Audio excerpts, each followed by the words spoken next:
2024 Russia భూభాగంలోకి Ukraine బలగాలు చొచ్చుకెళ్లి ప్రపంచానికి shock ఇచ్చారు. సుమారు 1200 చదరపు కిలోమీటర్ల కుర్స్క్ ప్రాంతాన్ని తమ కంట్రోల్లో పెట్టుకున్నారు. మిలిటరీ సూపర్ పవర్ రష్యాకు ఇది తీవ్రమైన అవమానం. అక్కడి నుంచి యుక్రెయిన్ సేనలను తరిమేసేందుకు రష్యా చేయని ప్రయత్నం లేదు. కానీ యుక్రెయిన్ సేనలను మాత్రం ఆపలేకపోయింది. అప్పటి నుంచి యుక్రెయిన్ కూడా ఊపు పెరిగింది. కానీ ఈ యుద్ధంలోకి సడన్ గా యమకింకరులు ఎంట్రీ ఇచ్చారు. ఏ మాత్రం జాలి దయ అనేవి లేని ఆ సైన్యం దెబ్బకు యుక్రెయిన్ విలువలలాడింది. నిజానికి 2024లో 11,000 నుంచి 14,000 మంది యమకింకరుల ధాటికే యుక్రెయిన్ తాళలేకపోయింది. ఇప్పుడు 50,000 మంది యమకింకరులు యుద్ధంలోకి దిగనున్నారు. ఇది యుక్రెయిన్ను నిలువునా వణికిస్తుంది. ఇంతకీ ఆ యమకింకరులు ఎవరు? ఎందుకు యుక్రెయిన్ భయాందోళన చెందుతుంది? 50,000 మంది యమకింకరులతో యుద్ధాన్ని పుతిన్ తీవ్రతరం చేస్తాడా? Watch the story. ఉక్రెయిన్ వార్లోకి కిమ్ జోంగ్ ఉన్ ఎంట్రీ ఇచ్చాడా?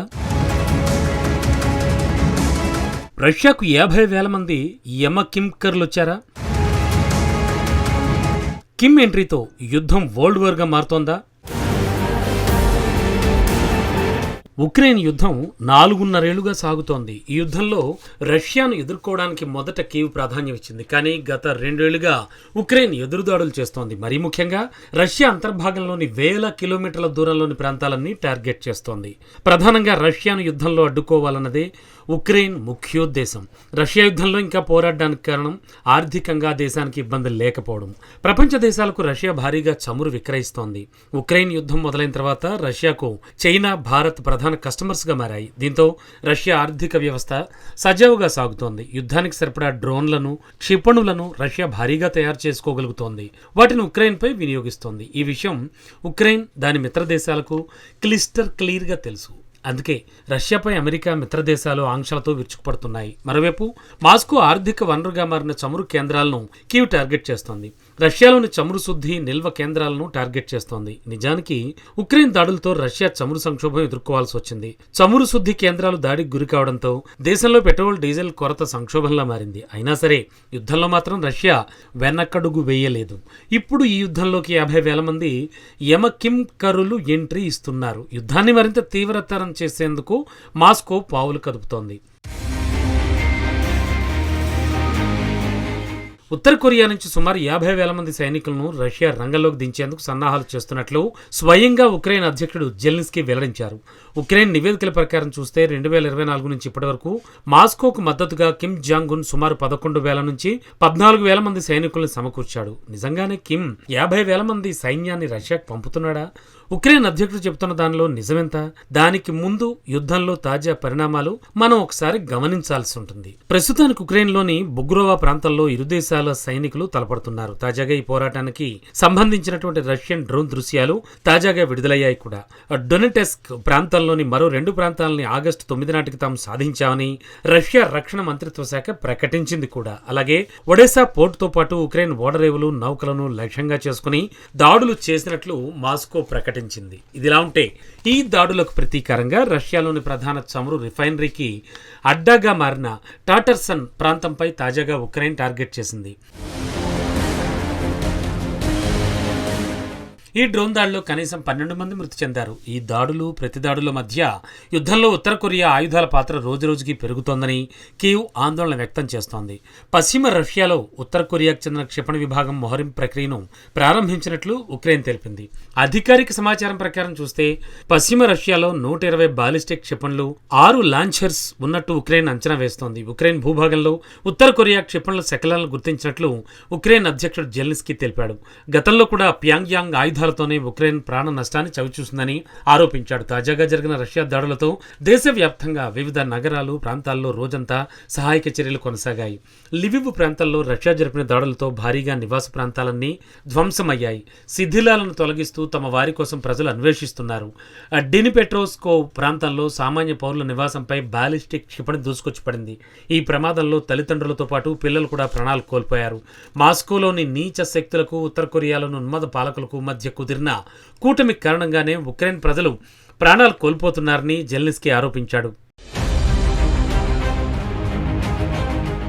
ఉత్తర కొరియా క్షిపణులు తమ సరిహద్దుల్లో మోహరించిన కిమ్ సేనలు, ఉక్రెయిన్ ప్రజలు, చిన్నారుల ప్రాణాలు తీస్తున్నట్లు జెలెన్స్కీ తీవ్ర స్థాయిలో మండిపడ్డారు. దీన్ని బట్టి చూస్తే ఉత్తర కొరియా సైన్యం యుద్ధంలో భీకర దాడులు చేస్తున్నట్లు స్పష్టంగా అర్థమవుతోంది. నిజానికి రష్యా, ఉత్తర కొరియా మధ్య సత్సంబంధాలు కొత్తేం కావు. 2024లో రష్యన్ అధ్యక్షుడు వ్లాదిమిర్ పుతిన్ ఉత్తర కొరియాలో పర్యటించారు. రష్యా అధ్యక్షుడి పర్యటనలో రెండు దేశాల సమగ్ర వ్యూహాత్మక రక్షణ భాగస్వామ్య ఒప్పందంపై కిమ్తో కలిసి సంతకాలు చేశారు. ఈ ఒప్పందం కూడా నాటో తరహాదే. నాటో ఆర్టికల్ 5 ప్రకారం సభ్యదేశంపై దాడి జరిగితే మొత్తం కూటంపై దాడి జరిగినట్టుగా పరిగణిస్తారు. మూకుమ్మడిగా శత్రువుపై యుద్ధానికి దిగుతారు. రష్యా, ఉత్తర కొరియా మధ్య జరిగిన ఒప్పందంలో కూడా ఏ దేశంపై దాడి జరిగినా పరస్పర సైనిక సహాయం అందించాల్సి ఉంటుంది. నిజానికి ఈ ఒప్పందంలో భాగంగానే రష్యాకు మద్దతుగా తమ సైనికులను కిమ్ జోంగ్ ఉన్ పంపుతున్నాడు. మాస్కో, ప్యాంగ్యాంగ్ మధ్య చారిత్రక నేపథ్యంతో ఏర్పడిన ఈ సైనిక కూటమి ప్రభావం తూర్పు రష్యాలోని కుర్స్క్ ప్రాంతంలో స్పష్టంగా కనిపించింది. నిజానికి తూర్పు రష్యాలోని ప్రధాన రీజియన్ కుర్స్క్. ఈ రీజియన్లో సుమారు 1200 చదరపు కిలోమీటర్ల రష్యన్ భూభాగాన్ని ఉక్రెయిన్ సైన్యం ఆక్రమించుకుంది. ఆ ప్రాంతాన్ని తిరిగి స్వాధీనం చేసుకోవడంలో రష్యా సైన్యం విఫలమైంది. కానీ 2024లో కిమ్ సేనలు వచ్చిన తర్వాత ఆ ప్రాంతాల్లోని ఉక్రెయిన్ సేనలను తరిమి కొట్టారు. ఉక్రెయిన్ ఆక్రమించుకున్న రష్యన్ భూభాగాన్ని కిమ్ సేనలు తిరిగి మాస్కో కంట్రోల్లోకి తీసుకొచ్చాయి. ఇక ఉక్రెయిన్ నాజీలు, విదేశీ కిరాయి సైనికుల చెర నుంచి రష్యన్ భూభాగాన్ని విముక్తి చేసేందుకు కిమ్ సైనికులు తమ ప్రాణాలను సైతం లెక్క చేయకుండా తమ సైనికులతో భుజం కలిపి పోరాడారని రష్యా పేర్కొంది. మరోవైపు దక్షిణ కొరియాతో మరింత సహకారాన్ని పెంచుకోవాలని ఉక్రెయిన్ కోరుతోంది. ఆధునిక యుద్ధ తంత్రాలపై ఉత్తర కొరియా సైన్యానికి అనుభవం లేదు. భవిష్యత్తులో దక్షిణ కొరియాతో యుద్ధం వస్తే ఎదుర్కోవడానికి కిమ్ సైన్యాన్ని పెద్ద ఎత్తున ఉక్రెయిన్ యుద్ధానికి తరలిస్తున్నట్లు, లైవ్ శిక్షణ ఇస్తున్నట్లు జెలెన్స్కీ ఆరోపించాడు. ఒక రకంగా చెప్పాలంటే రష్యా ఉక్రెయిన్ యుద్ధాన్ని కిమ్ క్షుణ్ణంగా అధ్యయనం చేస్తున్నట్లు జెలెన్స్కీ వివరిస్తున్నాడు. ఈ విషయంలో దక్షిణ కొరియా అప్రమత్తంగా ఉండాలని ఉక్రెయిన్ అధ్యక్షుడు కోరారు. సియోల్తో డ్రోన్ ఒప్పందాలు కుదుర్చుకునేందుకు కీవ్ సిద్ధంగా ఉందని జెలెన్స్కీ స్పష్టం చేశారు. ఇరు దేశాల దౌత్యవేత్తలు పరస్పరం సంప్రదింపులు జరుపుతున్నట్లు ఉక్రెయిన్ లీడర్ వెల్లడించాడు. అదే సమయంలో ఉక్రెయిన్ తన రక్షణ వ్యవస్థను బలోపేతం చేసుకునే ప్రయత్నాల్లో నిమగ్నమైంది. అమెరికాకు చెందిన పేట్రియాట్ ఎయిర్ డిఫెన్స్ సిస్టమ్ కోసం ప్రతి నెల ఇంటర్సెప్టర్ క్షిపణులను అందించేలా అమెరికాతో ఉక్రెయిన్ ఒప్పందాన్ని కుదుర్చుకుంది. ఈ కొత్త సరఫరాలు కొంతవరకు సహాయపడతాయని జెలెన్స్కీ నమ్ముతున్నాడు. కానీ ఉక్రెయిన్ అవసరాలతో పోలిస్తే ఈ సంఖ్య సరిపోదని స్పష్టంగా తెలుస్తోంది. దాదాపు 5 ఏళ్లుగా కొనసాగుతున్న యుద్ధంలోకి విదేశీ శక్తులు ప్రవేశించడంతో సరికొత్త పరిణామాలు చోటు చేసుకుంటున్నాయి. పుతిన్కు కిమ్ జోంగ్ ఉన్ అందిస్తోన్న సైనిక మద్దతు ఇప్పటికే క్లిష్టంగా ఉన్న యుద్ధాన్ని మరింత సంక్లిష్టం చేస్తోంది. మరోవైపు ఇతర దేశాలతో భాగస్వామ్యాలను బలపరుచుకునేందుకు జెలెన్స్కీ తీవ్రంగా ప్రయత్నిస్తున్నాడు. ప్రస్తుతం జరుగుతోన్న యుద్ధం కేవలం 2 దేశాల పోరుగా కాకుండా సైనిక కూటములు, దేశాల మధ్య వ్యూహాత్మక బల ప్రదర్శనకు వేదికగా, ప్రపంచానికి నిజమైన సవాల్గా మారుతోంది. ఈ యుద్ధం ఏమాత్రం గతి తప్పినా 3వ ప్రపంచ యుద్ధంగా మారడం మాత్రం ఖాయం.